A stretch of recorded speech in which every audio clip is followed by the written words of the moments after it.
0 for 54, 90 for 220, right? So what you're seeing is you're seeing a lot of positive delta, you're seeing a lot of blue delta. You are seeing the ask volume being higher than the bid volume. So what that means is that there's more aggressive buyers than sellers, but these aggressive buyers have not been rewarded. Okay, now this is what makes a supply area. This is what makes a fair value gap actually work. So you saw aggressive buyers up here failing, and you see aggressive buyers over here failing. So essentially what's going on over here is a couple of things. Here we saw those passive buyers, if I spell this right, here we saw those passive buyers fail, right? We saw the passive buyers fail, and those passive buyers failed over here when we saw the market breaking below the level. That is step one. Step two is we saw aggressive buyers, if I can spell that, aggressive buyers also failed.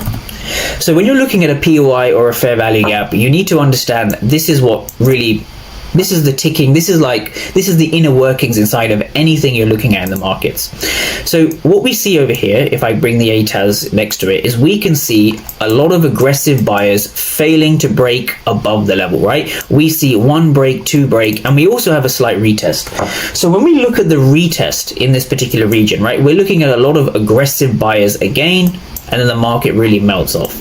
So if you are trading footprint charts, or if you're trading kind of fair value gaps nakedly by themselves, maybe perhaps integrate this into your trading, right? So I like to use slightly wider stop losses because we do have a 1 minute fair value gap over here.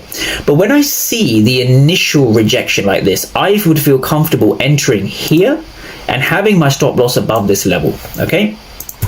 And for me, targeting at least a 2 risk 1.5 or 2R risk reward would be sound for this trade, right? So if I just let this trade play out, what we're seeing is we're seeing a follow through of those sellers that are in control. Now, one more time. Why do I know sellers are in control? So the reason I know sellers are in control in and around this region is because I can see a huge amount of blue delta here and here, but I don't see a follow through of buyers.